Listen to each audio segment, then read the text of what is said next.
Back with another YouTube video. Welcome to the gift of God. I'm back like I haven't been gone for a week. Now, last video I told y'all I was going to tell y'all why Jesus' blood is able to save. So let's jump right into the video. So Jesus is both fully God and fully man.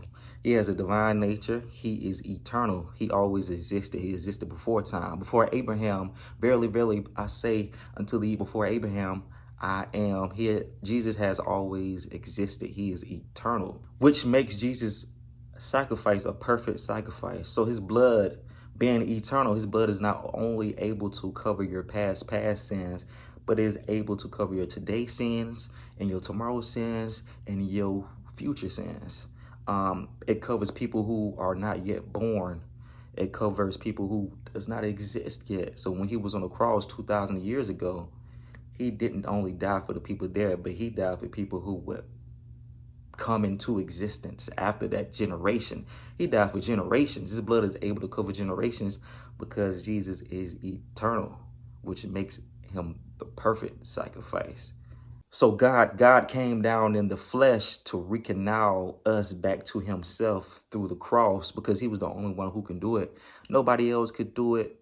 No angels couldn't do it. Nobody else could do it. Nobody was perfect. Jesus lived a perfect life. Nobody else could do it. Animals could not do it. Animals in the Old Testament were sacrifices, were temporal sacrifices. They were just a shadow of what Christ would do. But animals could not do it. Animal sacrifices was a temporarily covering of sins. And this started all the way back in Genesis when Adam and Eve, when they sinned, God had killed the animal and put the innocence of the animal on Adam and Eve and took the guilt from Adam and Eve and put it on the animal. And after he did that, he made them clothes, garment out of the animal skins and covered their naked bodies, covered their shame, covered their sin. It was only a temporary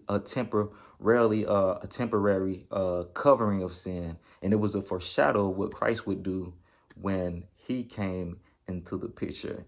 It was the swapping of innocence and guilt. So when Christ died on the cross, we got his innocence and he got our guilt. So when Jesus came down here and he died for us, his sacrifice was a perfect sacrifice because he is both fully God and fully man because of his divine nature, because he is eternal. His blood is able to cover multitudes of sins of people who haven't even existed yet, sins that we haven't even committed yet, because he is eternal, knowing the end from the beginning. Jesus the same yesterday, today, and forevermore. So he is the perfect sacrifice. So God doesn't require no more blood, no more sacrifices, because Jesus has came and already did that, died in our place. So thank y'all for watching the video, and until next time, peace. Yeah!